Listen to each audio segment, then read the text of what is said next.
In this episode of Movies in the Black, we have Charlie Brown, and yes, that is his real name. He worked as a locations manager and in the locations department in New Orleans, Louisiana. For quite some time, he's worked on all kinds of really awesome projects. I think he said his last project he worked on there was Logan, the Hugh Jackman Wolverine movie, and he's full of really interesting stories about the locations department. I thought he would be an interesting interview because it's just a part of the production that you don't get to hear a lot about very often. So let's enjoy this episode with Charlie Brown.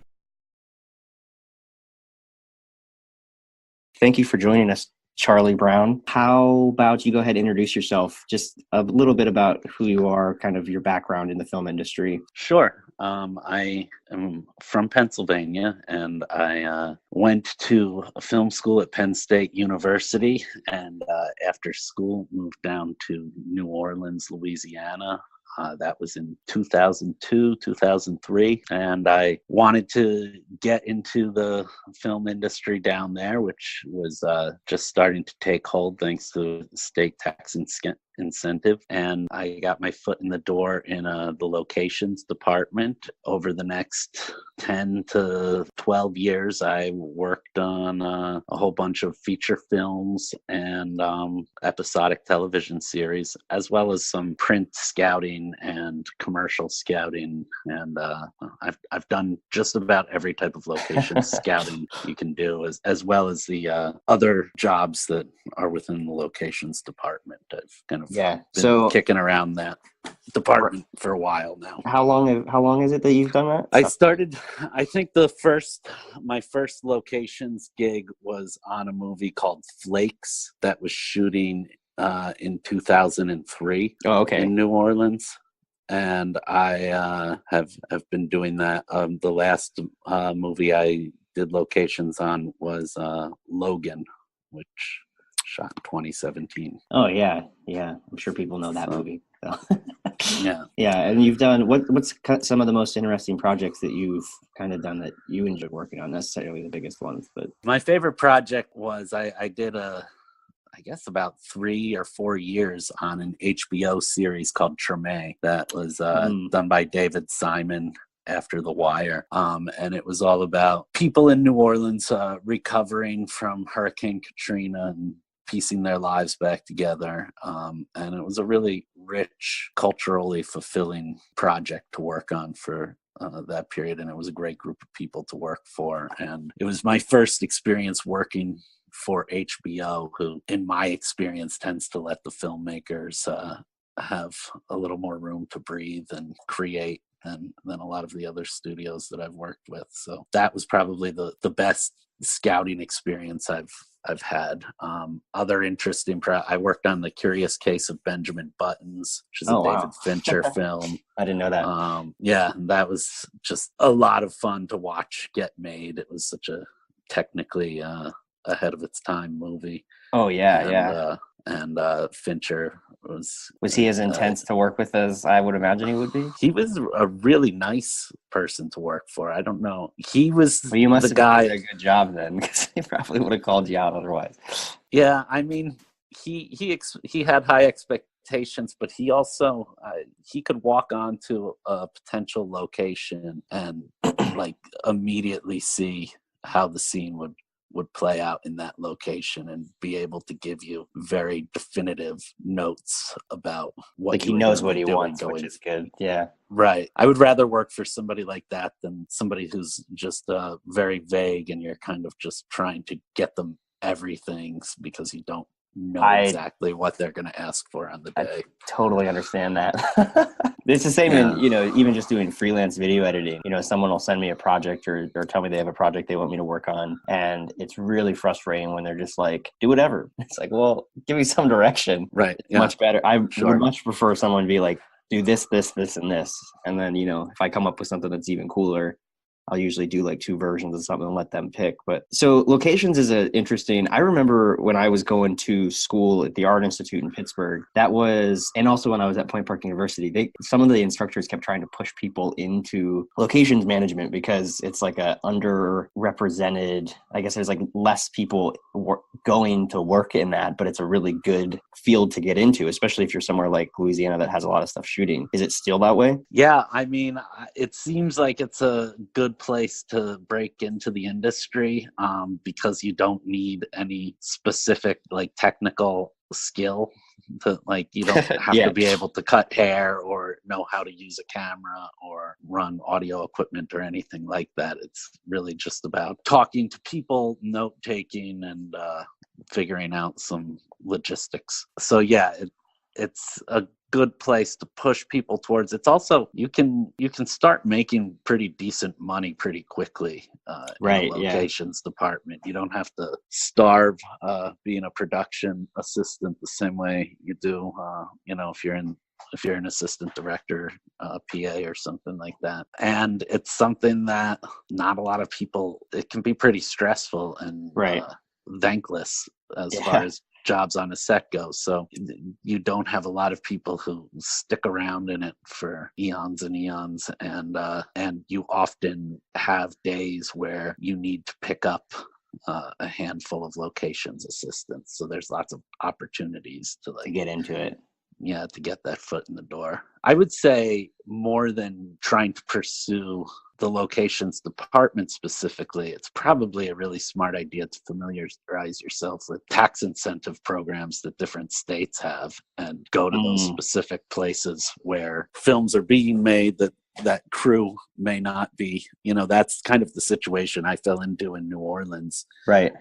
Was that they had just passed this tax incentive. Do you want to, just for if someone's listening that doesn't maybe understand what a tax incentive is, do you want to explain that as much as you can? Sure. Yeah. You're not writing laws, but no. So a state will give you a tax credit based on money spent in that state, and it works. When I say they'll give a production the tax credit, and it allows productions to come into the state, spend a bunch of money, and then they get this rebate back on their taxes, and they can even take that credit then sometimes and use it on future productions that are coming back into the state. So that a movie that is supposed to shoot in Los Angeles or New York that's going to cost $100 million there might come to Louisiana or Georgia and get a 25%, 30% tax incentive, and right, which can be save huge, a quarter of the budget with a budget that big. That's why you see Louisiana. To me, it seems like Louisiana and Georgia kind of have more or less won the battle of the tax incentives. A lot of the other states are kind of bowing out. Georgia's been dominating lately, from what I understand. Well, they just had a good, I think they got to it first before. It might have been before Louisiana. I don't know that for sure, but I think they actually came after Louisiana. Louisiana had some, there was a period 4 or 5 years ago where Louisiana, they cut the tax incentive for one legislative session, and then they rewrote it a little less generously than it had previously been. And Georgia kind of came in and swooped in and rewrote their plan to one up the Louisiana plan, and they've kind of dominated at least the big budget feature, the Marvel movies and that kind of stuff. Right. When TV, there's a ton of TV shooting there. Yeah, but Louisiana's now got a bunch of TV shooting in it as well. And from what I understand, New Mexico is still chugging along. They have a couple projects there. I know, Pennsylvania was on that track. I actually know Russ Streiner in the Pittsburgh Film Office, and he was a big player in trying to get us to an uncapped system so that we could, basically, to explain that a little further, the states usually say, a lot of states have a tax incentive that maybe is 15%, 20%, 30%. It's a really generous one of the money that they spend in the state. And then usually, though, that whole program is capped at a certain amount. I think Pennsylvania's is $60 million, which sounds like a lot of money if you're making zero budget films, but that's nothing. It's one, maybe 2 films a year that can shoot in Pennsylvania and be eligible for the tax credit. Sure.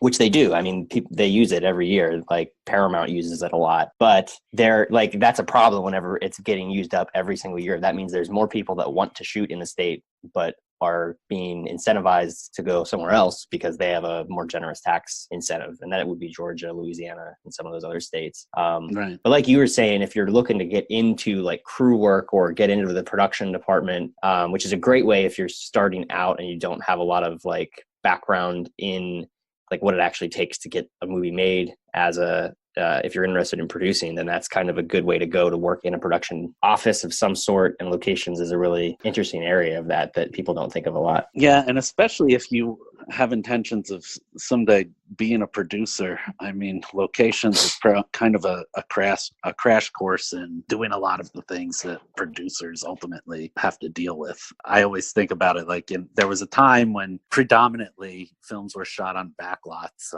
and producers controlled everything. And then as equipment got lighter and people went out into the real world, producers had less and less control over the environment and realized they needed an assistant to kind of take some of the more stressful parts of the job off their plate. And of course, that's that the part. is Yeah, the location manager. Right. So you know, it's a job where you'll have to work with all the other departments. You have meetings with literally every other department on the show. Because they're all coming to you with their logistic needs, and so you really get a crash course in the nuts and bolts of what actual on the ground production looks like. Yeah. So a lot of location managers end up, hitting their 40s and becoming producers. Yeah, that seems like a pretty. I mean, I've seen that happen with people like unit production managers and stuff. That's harder to get though, because it's kind of the more common way to go. If you're looking to be a producer. And I find you did a seminar workshop like thing here in Du Bois, Pennsylvania at one point, just talking about locations. And I found everything that you were doing super interesting, which I'm sure other people were like, oh, wow, that's the most boring job in the world.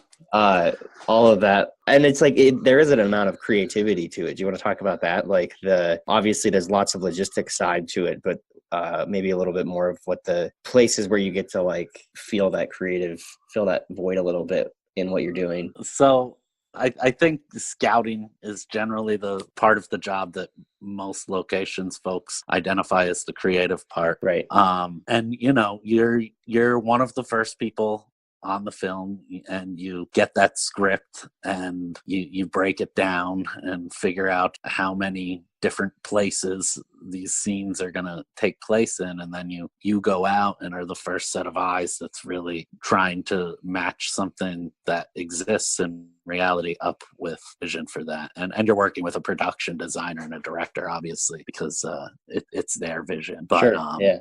You get to kind of set up the options for those guys. Typically when I go out and scout, I'm trying to bring back enough options for any given scene that a production designer will be able to look through my options and then have 2 or 3 options that he feels comfortable with to pull from that group to show to a director who will ultimately, select the location for the scene. So like when let's say you're scouting locations and you come up with the list of potential locations in a standard movie, obviously this is different depending on the budget range and everything. What's kind of the process of the decision making, and how, I know you told me about how you kind of have to go show them, like tour the locations, basically who's involved in that process, and what's that like? Sure. So, like I said, before you go out, you're reading a script and you're doing a breakdown of that script, and you're noting, you're giving all the scenes location type names, and you're figuring out which scenes are connected. Like if there's a room, if there's a hotel room in a casino, and we also see the hallway and the elevator and the gaming floor, ideally that's all one location, and we should start out our scouting process with that in mind. And then when we don't find it all in one location, we can begin breaking those things apart. But that would be the casino with a hallway, suite, elevator, and gaming floor. But you're breaking down a script, and then you're sitting down with a production designer and you're getting an idea for where he's going with the film aesthetically and what his priorities are for the film, and you're also establishing how you're going to be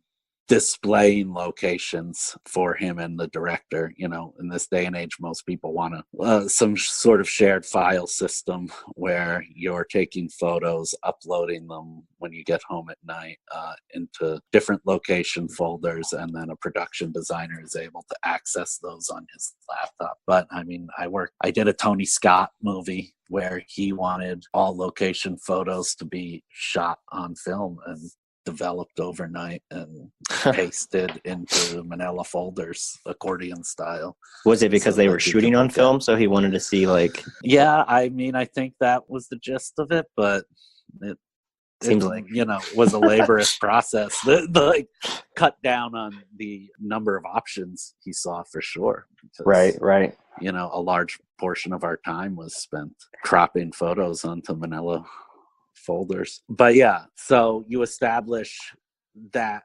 side of it with a production designer.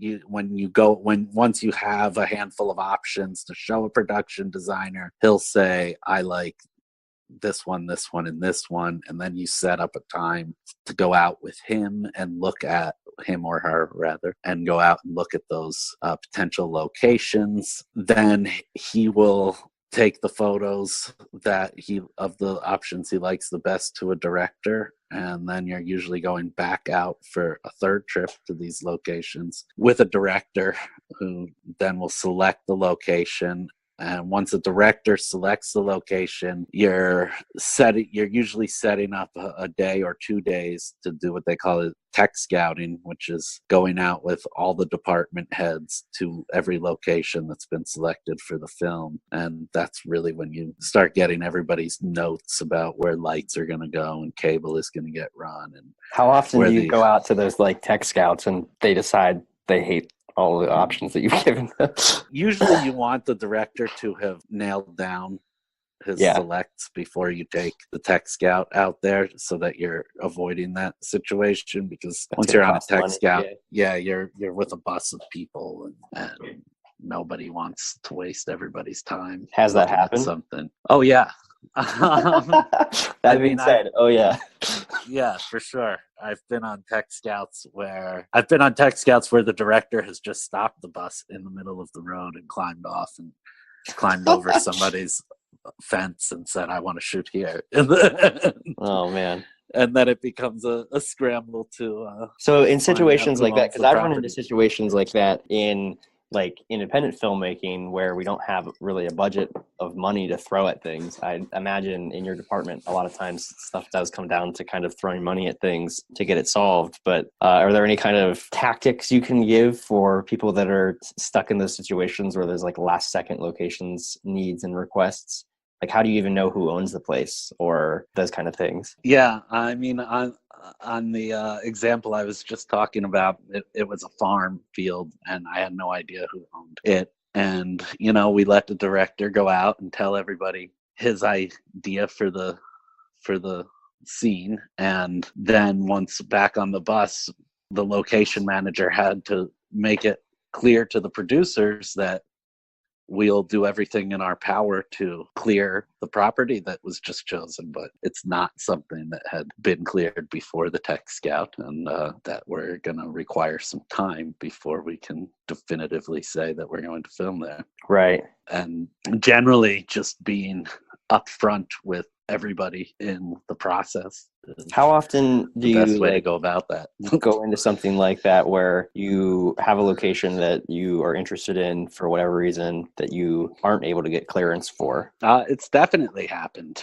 And there's been ones where, you go back and forth for months and months and months and they fall apart when you think you're going to have clearance. And, and then there's, as they say in most location contracts, I've seen acts of God too, where yeah. I've I just had a filmmaker in Los Angeles tell me this story. They were shooting a short film, and they had their like main location locked down. It was this restaurant that they were supposed to be filming at. They go to like get there the day of and find out the person that signed all the paperwork and said that they had permission to give them permission to shoot there actually did not. And because the owner of the property was there and was like, I didn't sign off on this, and you guys can't do this here. So they had all their crew and everyone there. And it was like they had to completely, they basically scrapped the scene and went and did. They just changed things around. But that kind of stuff is difficult to, obviously, like how can you do your due diligence to avoid stuff like that? And obviously sometimes it just happens, but yeah, sometimes it happens.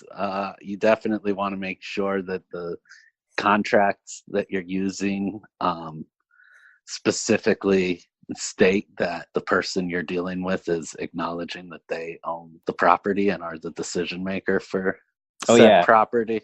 This person just lied about it. Yeah, sure. And the best way to kind of guard against that is to break up your payments. I never like paying people in full until I've gotten everything I want out of the location. Oh, yeah. So you basically pay something up front to like show that you're good for it, and then I'm putting a deposit down basically. Right.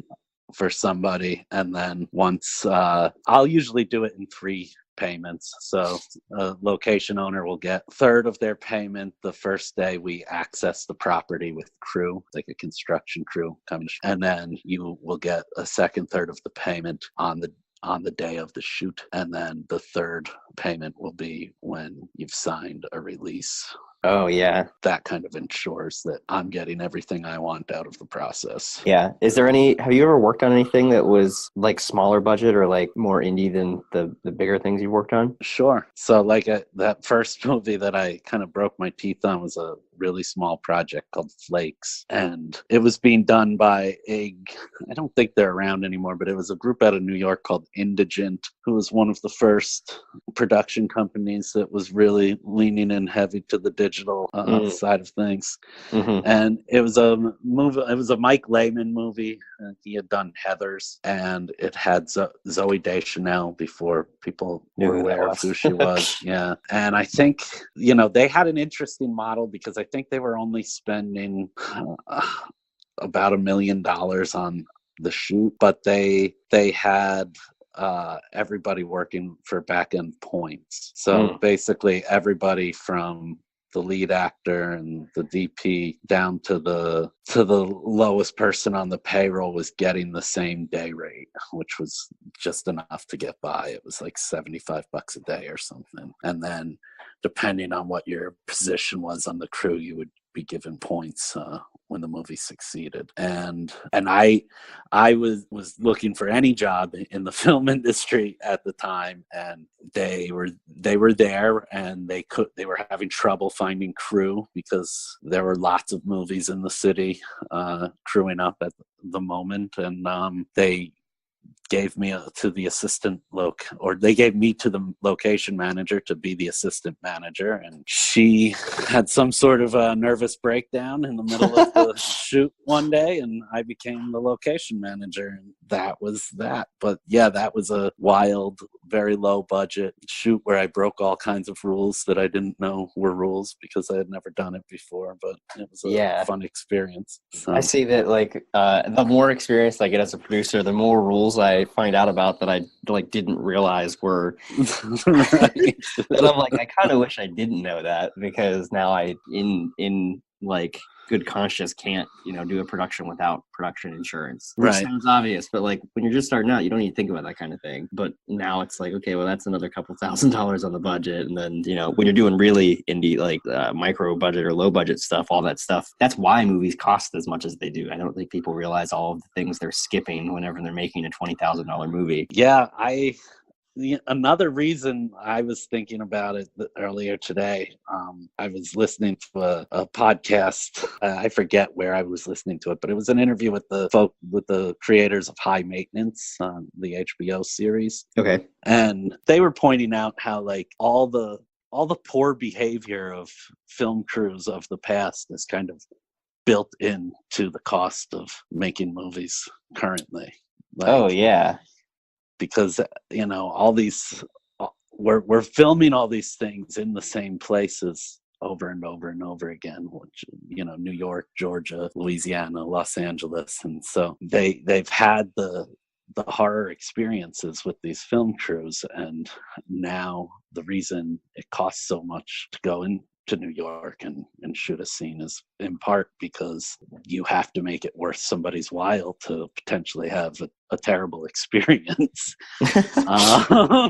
Yeah. I think like in small towns and stuff, whenever you're like, oh, we're gonna shoot a movie here, they're like, yeah, let's do it like for free. Because they think it's cool, but then they get screwed over one time and they realize, oh, and so you're right, in like those Los Angeles, New York, even in Pittsburgh, like any like medium-sized city or bigger where there's stuff that has been shot. And obviously there's a whole range of professionalism being applied there when unprofessional crews come in, make a place a total mess and then leave and don't fix it, break stuff and don't pay for it. Like all that kind of stuff starts tacking on to what potentially someone knows that they could get out of it. And there's a degree too of like just the fact that they even know that they could get paid for it. Right.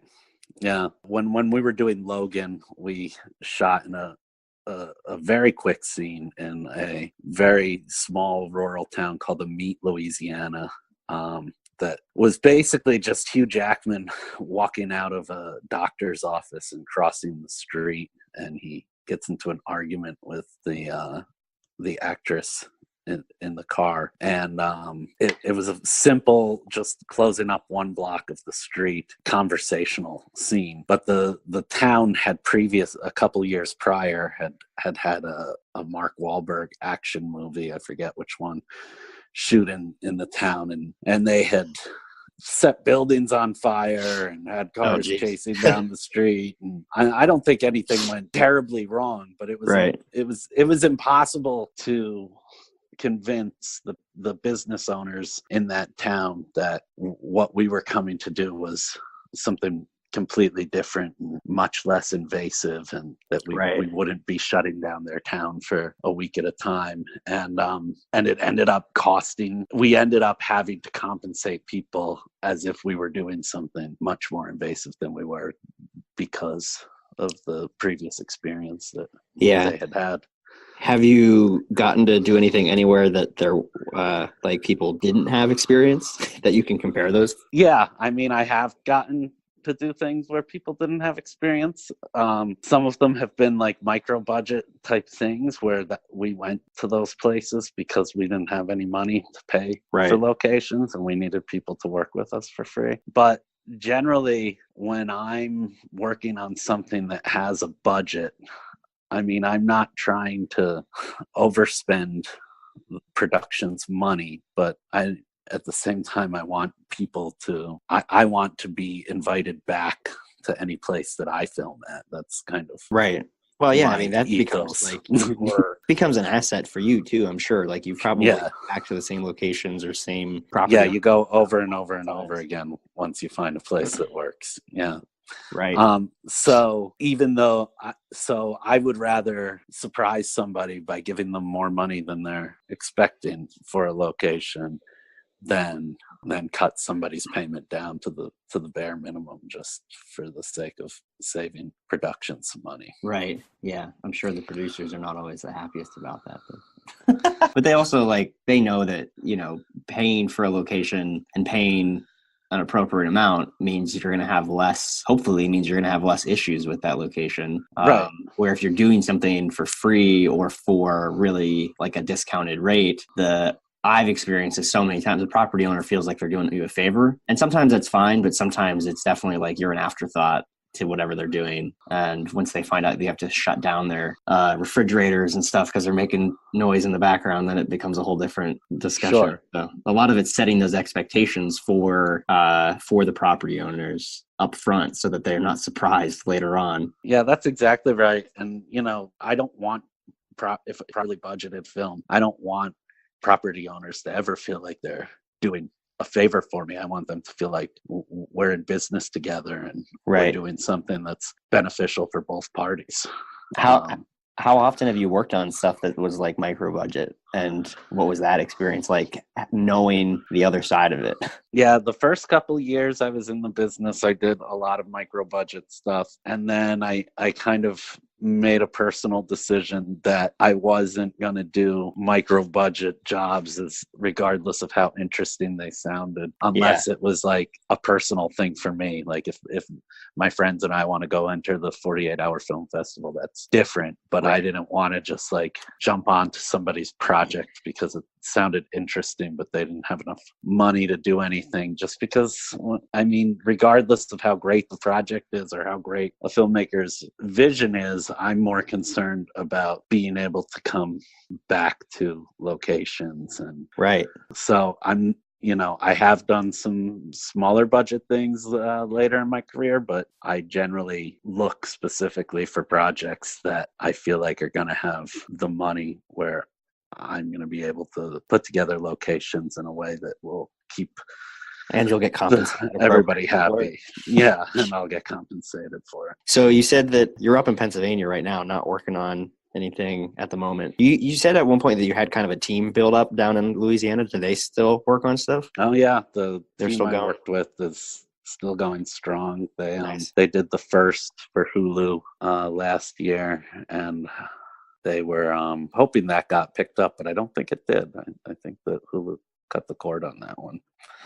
So I don't know what they're doing next, but they're all still working, and people in Louisiana have been busy. I know a couple of them are doing a Jay and Silent Bob movie down there right now. Yeah, I heard about that. That's awesome. So do you have a way that people can connect with you if they want to, or are you kind of trying to stay off the grid now? I am happy to receive emails from folks. Okay, yeah. You can reach me at charliebrown6@mac.com. That's CharlieBrown, the number 6 at mac.com. And I am trying not to do social media right. I'm successfully not. That's good. Using social media right now. Nice. I've done a couple like long-term detoxes from social media, and it's been usually, especially when I'm writing a project or something, that's the time I need to like take away from all of that, because it's just nonsense. It's distracting, and I personally get way too worked up about me too. That's the thing. Like people I hardly know are saying to me.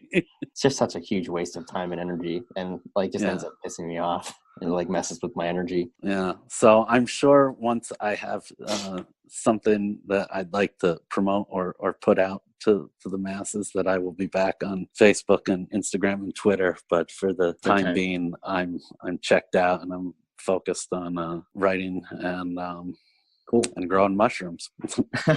Restaurant mushrooms, right? Yes. I only know that restaurant mushrooms. I'm sure people would think of it. Yeah, that's a pretty interesting thing too. But all right, cool. Well, thanks for coming on. And if you do in the future have something that you're promoting, let me know, and we'll have you back on to talk about that. Sure thing, man.